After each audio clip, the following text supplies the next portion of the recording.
is coverage you can count on. WGAL News 8 Today starts now. You need to be right now just hunkering down. Now's not the time to be going out. Breaking news, Helene turns deadly after making landfall in Florida as a Category 4 hurricane. What we know about the response efforts today. An annual auction that raises money for disaster relief kicks off in Lebanon. It comes at a time when so many people will need help as Helene makes landfall. Bringing the heat for the last game of the season, can the Revs win against the Charleston Dirtybirds tonight? That's the question. A lot of people cheering for the Revs tonight. Starting with a live look over our Lebanon sky cam, or at least what you can see of it. Definitely a foggy start to your Friday. Good morning to you. I'm Caitlin Smith. And I'm Regina On, along with Chief Meteorologist Christine Ferreira. And Christine, some parts of the valley really seeing that fog, but others not that much. Right. How is it panning out for us on this Friday? Well, today we're starting out some spots with the fog, but others, like you said, not much at all. Great visibility. We don't have great visibility over the south, of course, with Helene making landfall and now moving quickly up into Georgia. Look at all of that heavy rain across parts of the Carolinas, and this storm will be wrapping up and sitting to our southwest as we head into the weekend. Right now there's a little bit of mist and drizzle, as we've been saying, also some fog. Notice in York you have 7-mile visibility, but in Lancaster it's down to a 1/4 mile. So if you're traveling from York to Lancaster or vice versa, you could see varying visibility within just a little short drive. As far as our temperatures go, we are around 70 degrees, and I really don't think these numbers budge today. We're going to stay in the low 70s for our highs thanks to easterly onshore winds. We'll see some showers, mist, drizzle at times, but it's not going to be very heavy today. So we're not going to see, I don't think, as dry of a day as we did over the past couple of days, but we will see more rain going into the weekend. And Helene is now a tropical storm, right? Tropical storm right now, yes. It was a hurricane as of 4 o'clock. 5 o'clock it became a tropical storm. Just this morning. Just this morning. Yeah, so a lot of damage already done though with it. All right. And I know yesterday walking my dog, it was definitely muggy out there. It's going to be muggy today, so just take caution for that. Lots of bugs on me when I was looking down. All right, right now across the Susquehanna Valley, not too bad. No crashes, no incidents to let you know about. You should be able to get to work on time if you're heading out right now. Here's some speeds in York County if you're traveling on I-83 northbound, just under a 70-mile-per-hour drive, and nice smooth sailing there on East 30, just a 51-mile-per-hour drive. No issues there. If you headed to Baltimore, for example, on I-83 southbound, 68 miles per hour. And as we've been talking about the fog this morning, Lancaster County from our PennDOT camera, you can see there Route 283, very foggy out there.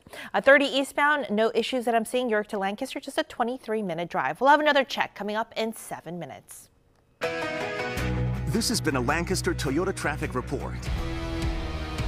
And we continue to follow Helene and its path, and we do know that that storm turned deadly after making landfall in Florida, as we mentioned last night, as a Category 4 hurricane. At that point, at least 3 deaths have been reported, as that storm has already brought strong winds, heavy rain, and widespread flooding to parts of Florida. And the brunt of the storm was centered over Tallahassee, where there were maximum sustained winds of 140 miles per hour. And as the storm moves north, state leaders in Florida say first responders will be helping residents today. We have 3,500 National Guardsmen standing by. We have our state guards standing by. We have state troopers standing by, and they will be active if need be. And I know we have a lot of our local first responders are going to be ready to be able to be on scene as well as needed. And Helene is now a tropical storm over Georgia. And the danger from that storm is not over. Officials are still warning people to stay alert in what comes with the aftermath of a storm like that. And News 8's Amy Liu is in our Washington bureau this morning with how the Biden administration is responding. We spoke one-on-one with the FEMA administrator to get answers, and she tells us that the agency has every resource, including food, water, generators, and over 700 personnel ready to help. Hurricane Helene roaring ashore in Florida overnight. High winds sending debris flying, and rain adding to a nightmare of storm surge and flash flooding in the state's Big Bend region. They gotta take the threat of water from this storm seriously and not just look at the cone. FEMA warning those in and near Helene's path to take local warnings seriously as emergency responders, medical, and engineer teams stand by in neighboring states. Resources ready to deploy at a moment's notice under a federal emergency declaration. I am going to travel to Florida on Friday, and with that, we will be assessing those damages. And if there is a major disaster declaration, that will open up more resources. With the storm moving further inland, FEMA says it expects more of this storm surge and flash flooding, and not just in Florida, but also in Georgia, Alabama, the Carolinas, and Virginia. In Washington, I'm Amy Lowe. And our coverage of Helene continues online at WGAL.com. There you can see more of that damage in Florida and also learn how the storm's remnants could impact the Susquehanna Valley this weekend. An auction is happening today in Lebanon County to help victims of natural disasters across the country. News 8's Jake Reyes is joining us live from Lebanon, and this is coming at an appropriate time with Helene moving through, right, Jake? Hey, Caitlin, good morning. That's right. And one of the big parts of this auction are the quilts on display. There's dozens of them, and one of my favorite ones is this one, The Warmth of Our Stars. Kind of reminds me of home, Florida. It's warm down there, and the stars kind of remind me of the rocket launches. But right now, home needs help. And I have Gary Stevens. He's the vice chairman of the auction.